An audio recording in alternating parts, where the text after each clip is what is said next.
पिछले पार्ट में हमने समझा था कि हमें बेटर प्रॉब्लम्स चूज करनी चाहिए, लेकिन यहां एक प्रॉब्लम है।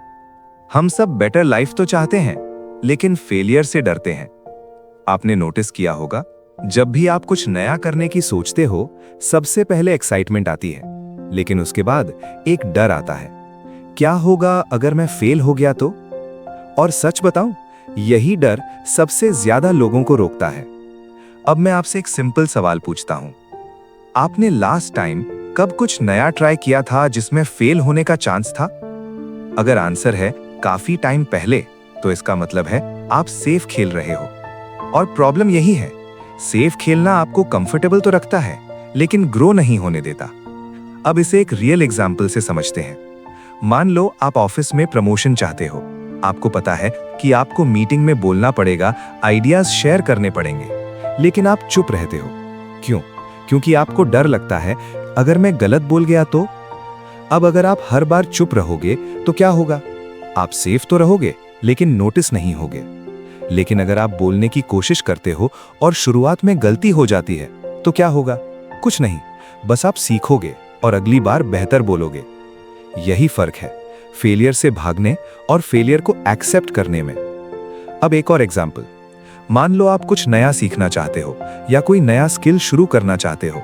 आपको अंदर से लगता है कि यह आपके लिए अच्छा होगा, लेकिन आप शुरू ही नहीं करते। क्यों? क्योंकि आप सोचते हो, अगर मैं इसमें अच्छा नहीं हुआ तो?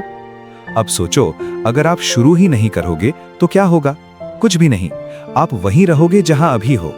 लेकिन अगर आप शुरू करते हो और शुरुआत में स्ट्रगल करते हो, तो क्या होगा? आप सीखोगे, इंप्रूव करोगे और धीरे धीरे बेटर बनोगे। तो असली ट्रूथ क्या है? फेलियर आपका एनिमी नहीं है, फेलियर आपका टीचर है। और जितना जल्दी आप ये समझ जाते हो, उतनी जल्दी आपकी ग्रोथ शुरू हो जाती है। तो अब आपको क्या करना है? बहुत सिंपल है। अगली बार जब आपको लगे कि अगर मैं फेल हो गया तो अपने दिमाग को रिवर्स करो और पूछो, अगर मैंने ट्राई ही नहीं किया तो?